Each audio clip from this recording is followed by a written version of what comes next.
Welcome to Ask This, Not That. We are going to do a little spin today on the Ask Me Anything session for a lot of reasons, and we'll talk about that in a minute. But I want to help you to really get the answers that you need, get the answers that you deserve when you're touring colleges, when you're trying to figure out whether or not colleges are a good fit for your student. And the premise of this, where it came from, is I've been visiting colleges for a really long time, and I've been in this business for almost 30 years.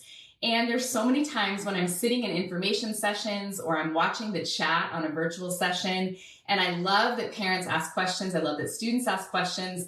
And there are so many times when I think, oh, I wish they would have asked this instead. Not that it's a bad thing to ask questions, because it's fantastic, especially when your teenager asks questions.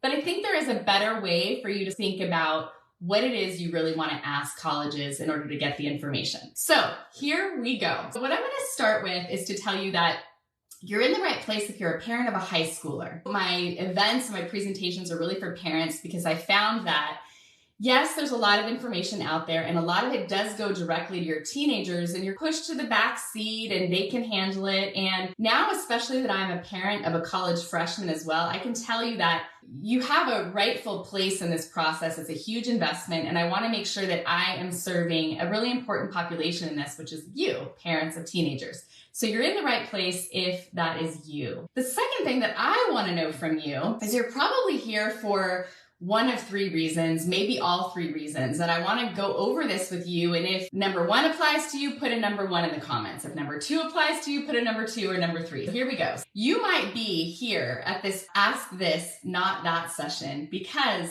you're not even sure what to ask in the first place. If that's you, put number one, because the quality of your student's college experience is really going to depend on the quality of the questions that you ask. And a lot of people don't even know what questions to ask.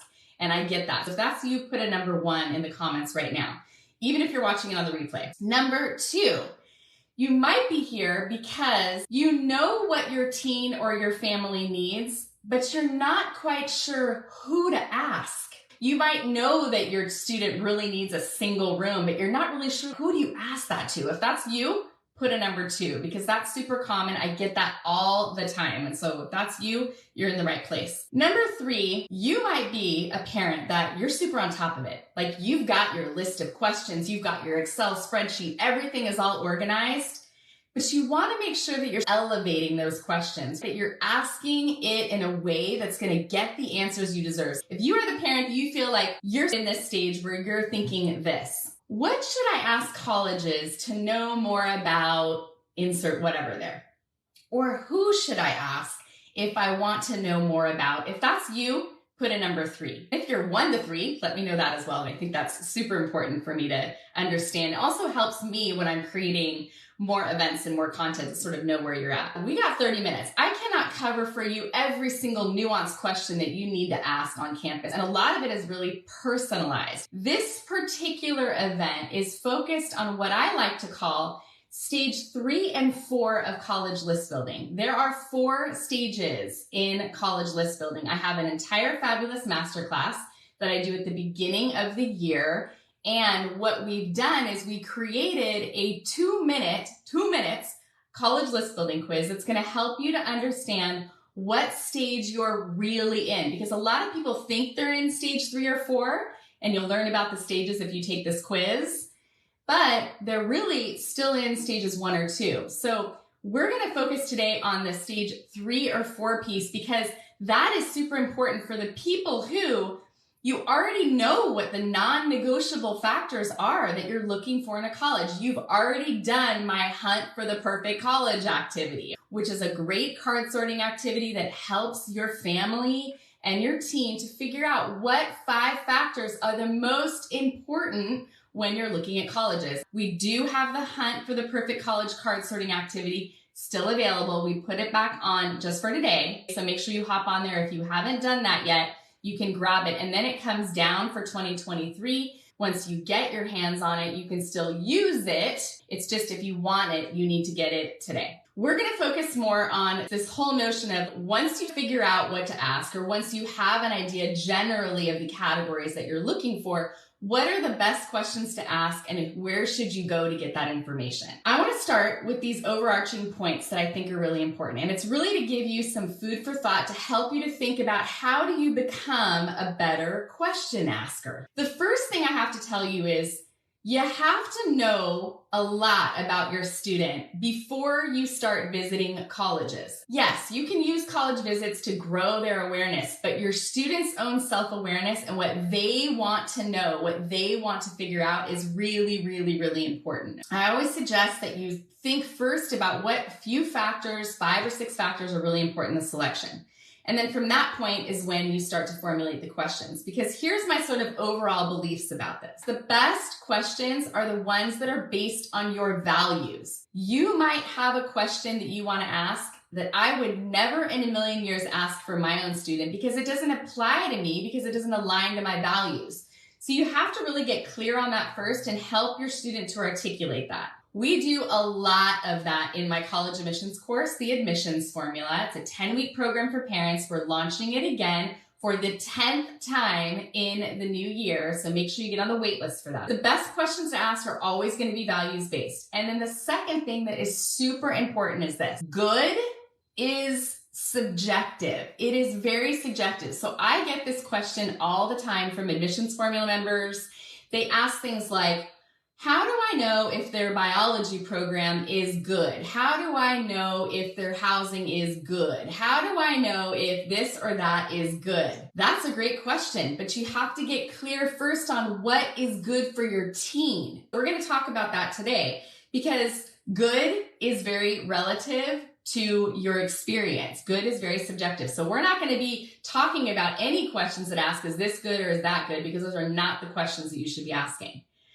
The third premise that I want to really, really encourage you to think about is once you decide on the questions that you're going to ask a college, you should be asking those questions at every college that is on your teen's radar in order for them to compare apples to apples. That is super, super important because that is how your teen will start to really differentiate between all the talk that the colleges give you, all the great stuff that they tell you. That's how they start to differentiate because they're comparing apples to apples and they will be able to see those little nuanced differences. And that is how you get a student to, for one college to rise more clearly to the top. They have to be able to differentiate between colleges.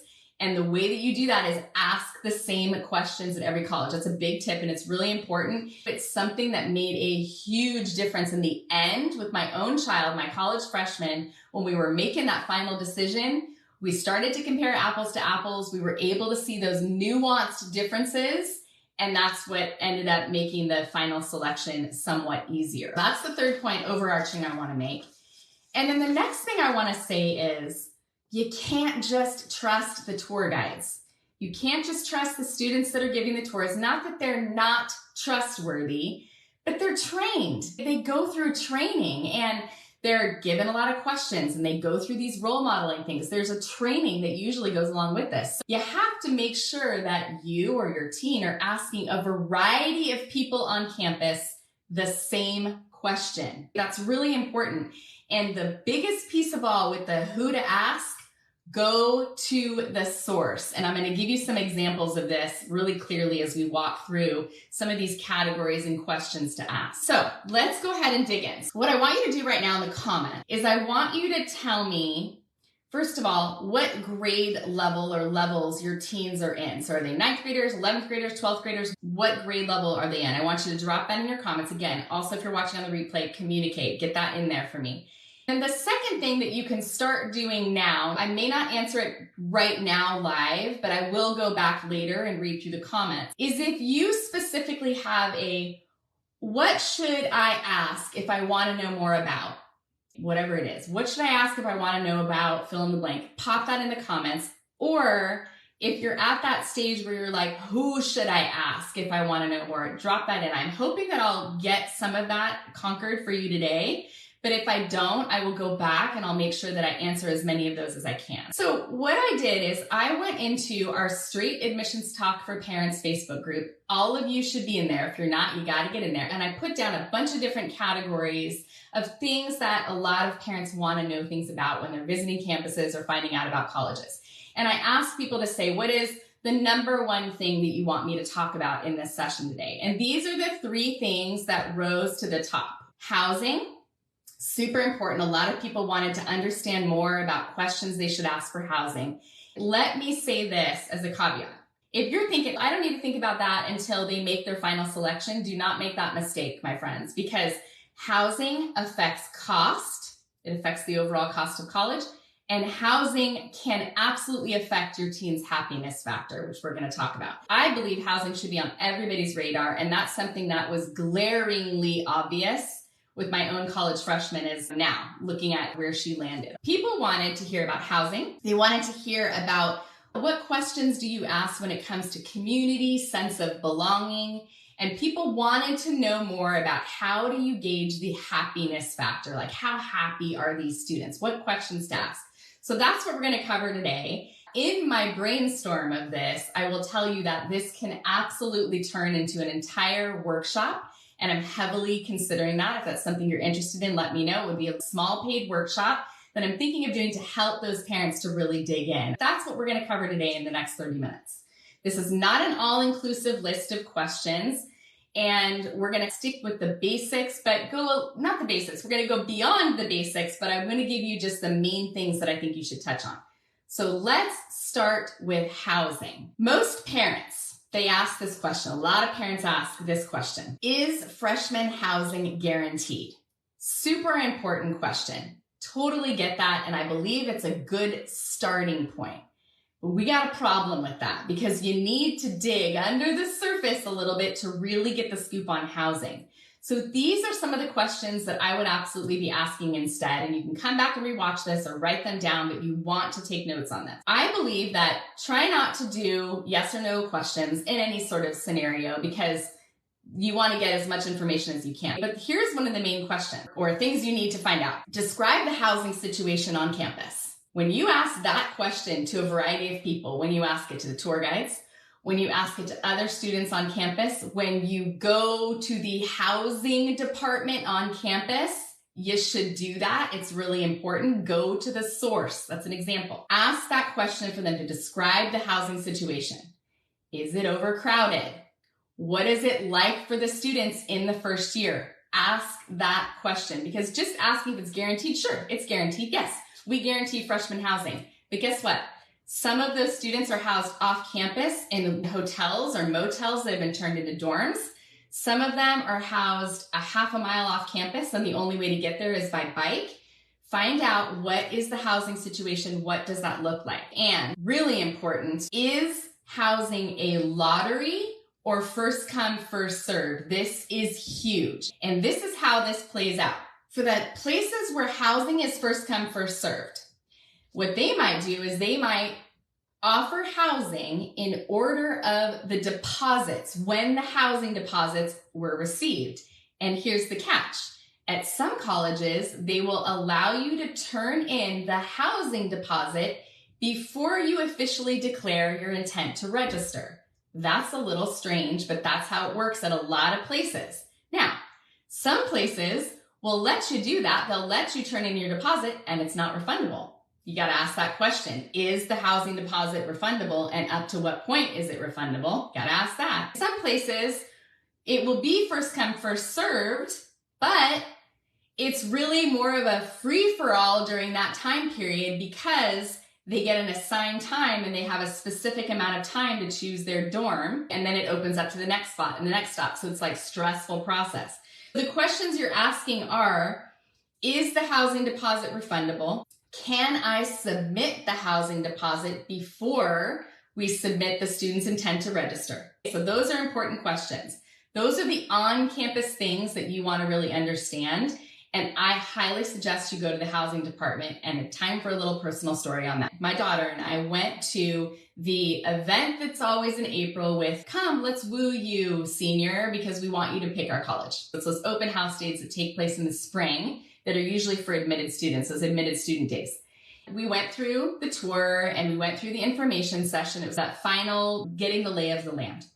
And the tour guides gave us their synopsis of what it was like to choose housing. But I had heard that they were changing it that year. And so we went to the housing office on campus and I asked the question of what would housing look like for the students that were going to be picking dorms next year. And we got a totally different story of what it was going to look like. That was the one that was accurate because we were going to the source. The way it worked at this particular school is it was literally a free-for-all lottery. It didn't matter when you turned your housing deposit in as long as it was by a certain date. For lack of a better way to explain it, everyone was put in a hat and every single person got their specific time that they were going to pick a dorm. There was hardly any prioritization. There was a little bit of prioritization with something called a living learning community, which we're going to talk about in a little bit.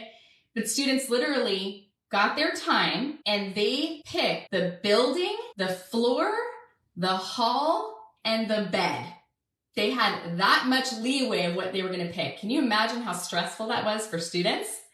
And if you had a roommate group, one person in that roommate group, whoever had the top time, would be the one responsible for picking the room, the building. So that's just one way a college did it. Now, for my own child, it was fine. It wasn't a big deal. She's more extroverted. She'd already found her roommate group. It all worked out. But for someone who's more introverted, for someone who maybe won't put themselves out there when they're trying to figure out roommates ahead of time, it can be a little tricky. You want to know ahead of time, what does that process look like for roommate selection? Ask the question and ask it to more than one person. So those are the housing pieces when it comes to freshmen. But my friends, off-campus housing matters too.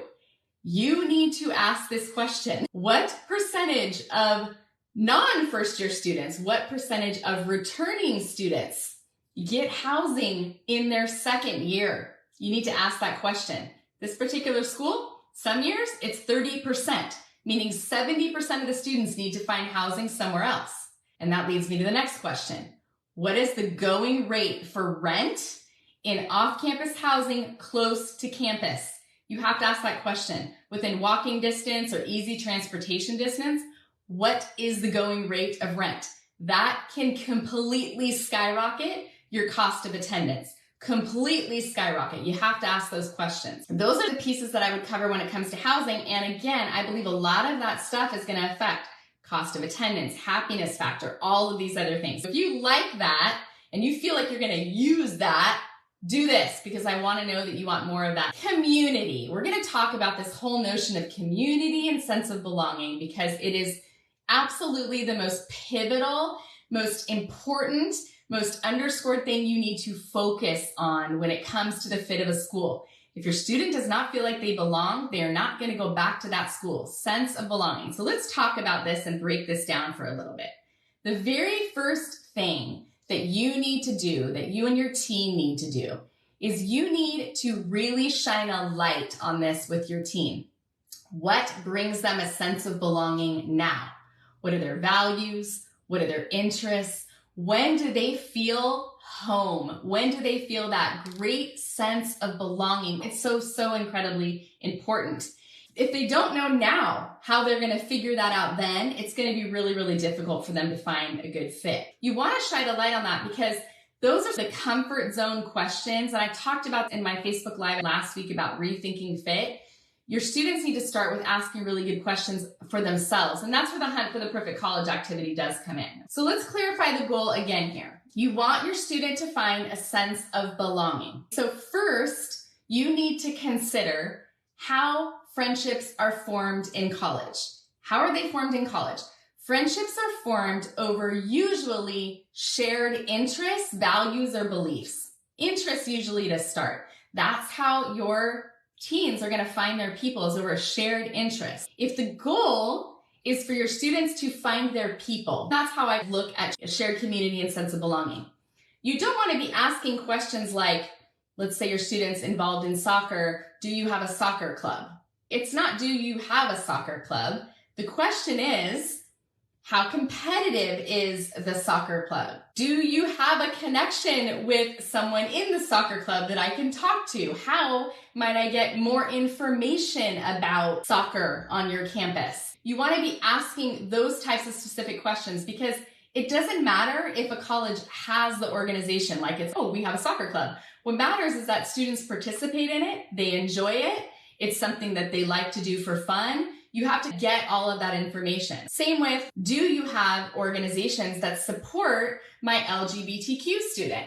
They may have the organization, great, they posted a sign that they have it, but what is the programming like for students who want that? You have to dig in more deeply on those things. It's not just, do they have a ski club? What's the culture like of that ski club? How many ski trips do they go on? What is the cost of it? You have to dig deeper. I would ask questions like, what clubs on campus are the most active? Does it align with what your student is really looking for? I know that a lot of colleges say things like, if we don't have the club, you can create it. But the challenge with that is an established club is going to have an established community, and you want your student somewhat quickly to find their sense of belonging so they feel like we're all in this together. And so then they may not be the type of student that wants to create a club. And that's a lot on a first-year student. Think more about what are students involved in on campus. That's the piece that I would say you want to really be focused on when you're thinking about community.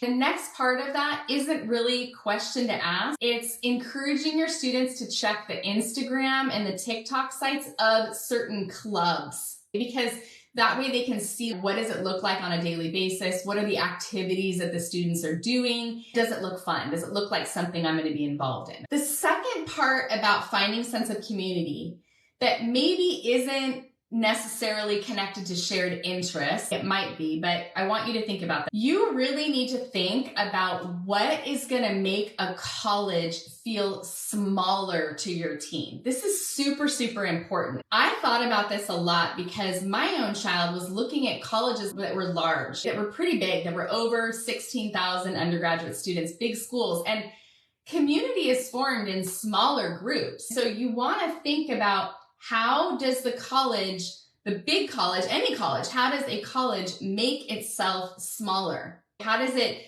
produce those sorts of groups where students feel a tightness, where they feel a close-knit community? Here are some things that I would be looking for, and here's the question that I would ask. I would ask this specific question. What programs or structures are in place for there to be more of a college within a college feel? For what programs are in place that are going to produce a really great, smaller sense of community? And that's a great question for you to ask housing. It's a great question for you to go to the student life office on campus and ask. You can ask that question in your tour guide. Does this college feel really big to you? What do you do to make it feel smaller? Or even that latter part, what do you do to help make this college feel smaller? What organizations or activities do you do to make this college feel smaller? But just asking the question of, do you feel that this is a close-knit community? Have you made your friends? I don't think that those are great questions to ask about community. You want to figure those things out. Here are some things to look for that make a bigger college feel small. Honors programs, if you have a student that's really academic, it's a great way for you to have a really tight-knit intellectual community somewhat quickly. Living learning communities, they're called LLCs. Lots of colleges have this offering for first-year students especially, where they can apply to be in specific LLCs, living learning communities, that are aligned to specific interests, to specific values, to specific beliefs. Some colleges even have learning communities that aren't part of a dorm or something, but some, it's a specific hall where everyone in the hall has that specific interest. So those are some things to think about. Freshman mentoring programs. Do they have an opportunity where students, or 20 to 30 students, come together with a professor or with an upper division student to talk about mentorship? What are the first year experiences like in order to build a sense of community? And a little special shout out right now to those of you that have parents of introverts. If that's you, drop it right in there. You can put introvert. This is important. With the friends that I'm talking to, with the admissions formula members that I worked with before, this is a big concern. And if it's one of yours, I understand if you have a really shy student, if you have a student that it's difficult for them to make friends quickly, I get that concern. I personally have extroverts as daughters, but I do understand that part of it because of all these years that I've been doing this. I get it. I realize that it can be difficult as a parent with that. I recommend the book Quiet, by the way, by Susan Cain. You should absolutely read that book if you're a parent of an introvert. But here's what I'll say.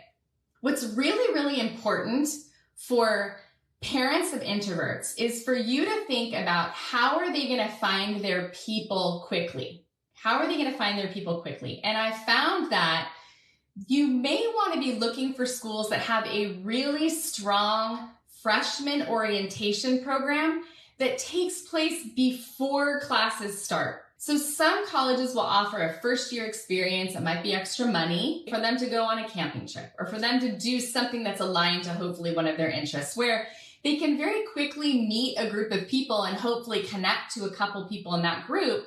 So when they actually move into campus, they already know some familiar faces. I think that's something that's really important. But what I would look for if you have more of an introvert is when you're walking around campus, are students walking together? Are they paired up at all in the library or in the dining hall? Or is it mostly that people are like headphones on by themselves looking down? I do see a huge shift in this in the last 5 years, 7 years, where a lot, especially after COVID, a lot of people are like in their own world. But look for that. Look for that. And I'll say that go back to my Rethinking Fit Facebook Live because there's some important questions that I believe need to be asked on that because you want to help your student to acclimate as quickly as possible. For those of you that do have introverts, I urge you in the roommate selection process to encourage your student to go on. There's these Instagram pages after students are admitted, the class of whatever it is, class of 2027 for a specific school, where students are looking for roommates and posting about themselves in order to match up with other people. That is how my own daughter found roommates, but she again is an extrovert. But I would encourage your introverted students to do that. I would encourage your students to go through and make sure that they're putting themselves out there in order to find roommates that are going to be good for them, that align with their values and interests. So those are just some things that I would think about if you are a parent of an introvert. The third thing that I want to talk about, which so many people in straight admissions talk were saying that this is really important, so I want to talk about this, is this thing about the happiness factor. This is a very elusive thing, right? How do you determine the happiness factor of a school? It's difficult, right? Because happiness is within. We all know that it comes from within. But I do think there are some things that you can really look for, so we want to talk about this first. What it takes to have happiness, what it takes to feel that way. I'm going to give you some ideas, but be thinking about that. And if you think of something, drop that in there and think about it in terms of your college student. What brings happiness to our lives?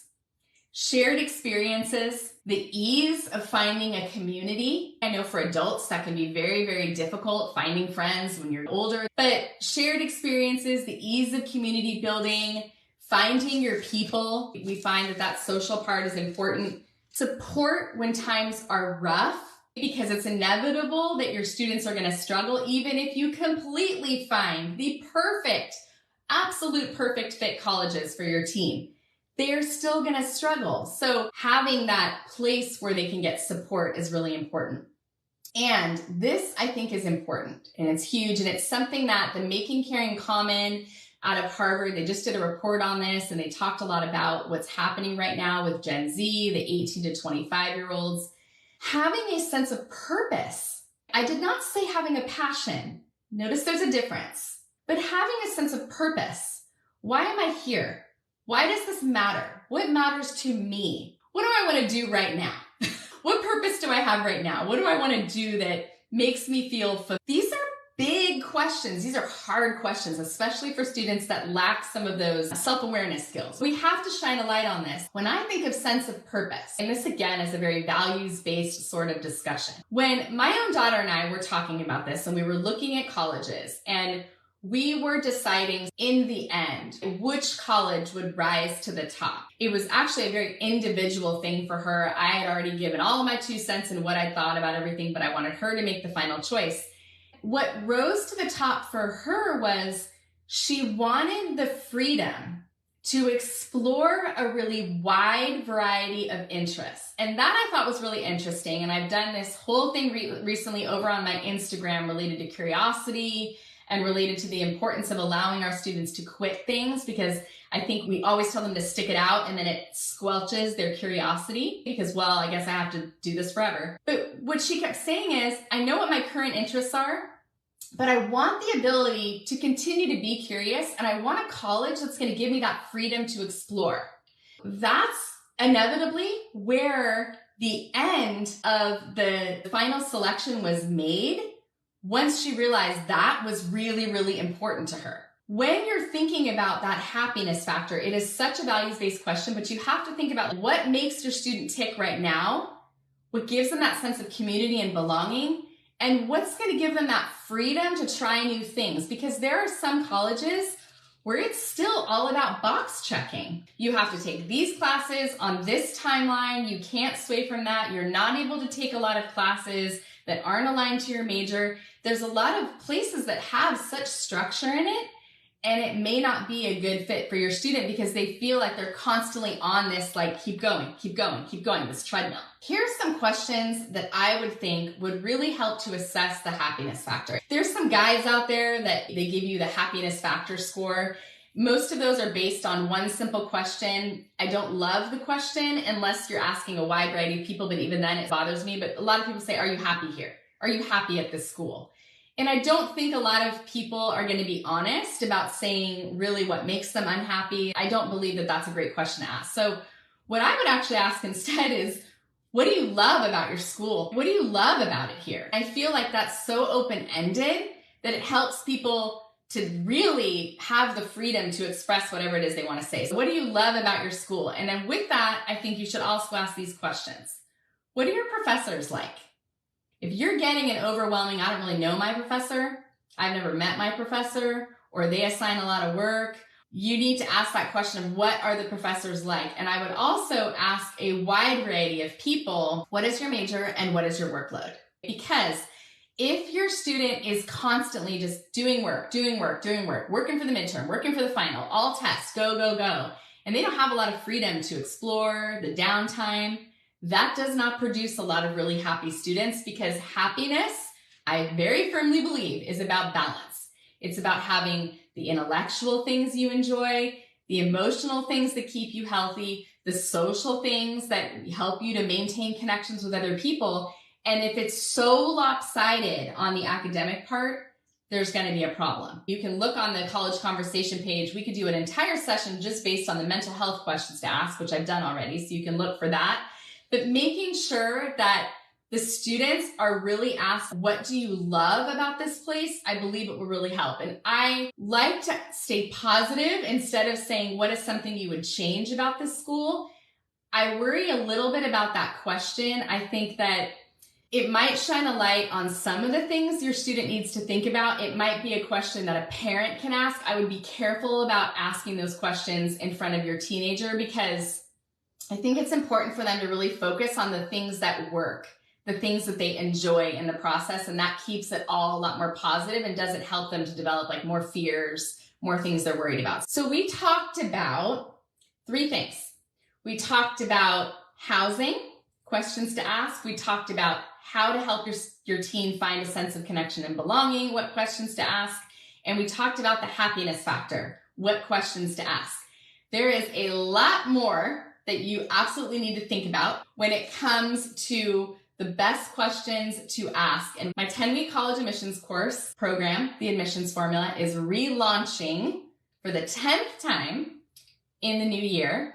Get on the wait list if you have not taken that course. There will be some tweaks and changes to the things that I've done in order to maximize it, to make it even better than it's ever been. So I highly recommend that you get on the wait list for the admissions formula. I will be back in the new year. I have no more events right now for this year planned, but please stay active over in Straight Admissions Talk for Parents. And make sure you're following on all 3 channels, 4 if you include YouTube. We've got an Instagram page that's got some different content, some really fun content coming up, especially for the holidays. We have the College Conversation, which you're right here, which you should hit follow on that. And we have our Straight Admissions Talk for Parents group that will remain somewhat active over the holidays. I wish you a ton of rest, and I hope that these questions have helped you to maximize your time on campus, to maximize your time in info sessions, and hopefully giving you a bit more confidence to know what and who to ask. Thank you so much for being here, and have a wonderful holiday season.